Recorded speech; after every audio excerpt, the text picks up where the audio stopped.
کو پھر گرفتار کر لیا گیا ہے۔ 9 مئی کے مقدمات کے حوالے سے انہیں کہا گیا کہ گرفتار کیا گیا ہے۔ پہلے جو ان سے ڈپٹی کمشنر نے 15 روز کے لیے نظر بند کے احکامات جاری کی تھی، وہ بھی واپس لے کیا کہیں گے آج؟ دیکھو، میں کہتا ہوں عدلیہ کو اس کے سلسلے میں کچھ کرنا چاہیے اور ضرور کوئی کرنا چاہیے۔ دی ریزن بینگ کہ اگر سپریم کورٹ نے ان کو بیل دی اور بیل اس گراؤنڈ پہ دی ہے کہ الیکشن ہو رہا ہے اور free and fair and transparent election میں اس کا ہونا ضروری ہے اور پارٹیسپیٹ کرے اس پروسیس میں، پھر کسی اور گراؤنڈ پہ کسی کو جیل میں روکنا میں سمجھتا ہوں بنیادی حقوق کی خلاف ورزی ہے اور سپریم کورٹ کے آرڈر کی بھی خلاف ورزی ہے۔ ایسی سرکمسٹانسز میں صرف سپریم کورٹ ہی ایکشن لے سکتی ہیں۔ سپریم کورٹ کو درخواست دیں گے بھی اور سپریم کورٹ کو از خود کرنا چاہیے کہ کیوں ان لوگوں کو بار بار ایسا گرفتار کیا جاتا ہے۔ پہلے آپ ان کو 3 MPO میں رکھو، جبکہ یہ کئی مرتبہ پہلے بھی 3 MPO میں گرفتار ہوتے رہے اور 9 مئی کے بعد بھی یہ جیل میں رہے تھے اور جیل سے رہا ہو کے آئے تھے اور آخر میں انہوں نے سائپر کے کیس میں اس کو اریسٹ کر لیا تھا۔ اب جبکہ سپریم کورٹ نے بیل گرانٹ کی تھی اور بڑے ڈیٹیل ریزنز دی ہے، اس کے بعد اس کو کسی اور کیس میں اریسٹ کرنا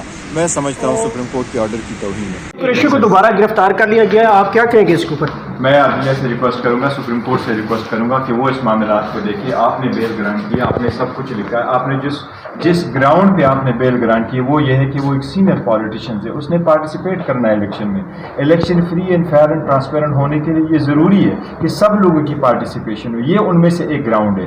اسی گراؤنڈ پہ ہماری جو آرٹیکل 184 کی پٹیشن میں نے فائل کر دی تھی وہ بھی عدالت نے انٹرٹین کر دی تھی اور عدالت نے ڈائریکشن دے دی تھی الیکشن کمیشن کو کہ آپ اقدامات کریں۔ ایسی سرکمسٹانسز ہے، اب اگر آپ ادھر پہ لوگوں کو اریسٹ کرتے ہیں تو الیکشن پہ بھی بڑا اثر ہوا ہے۔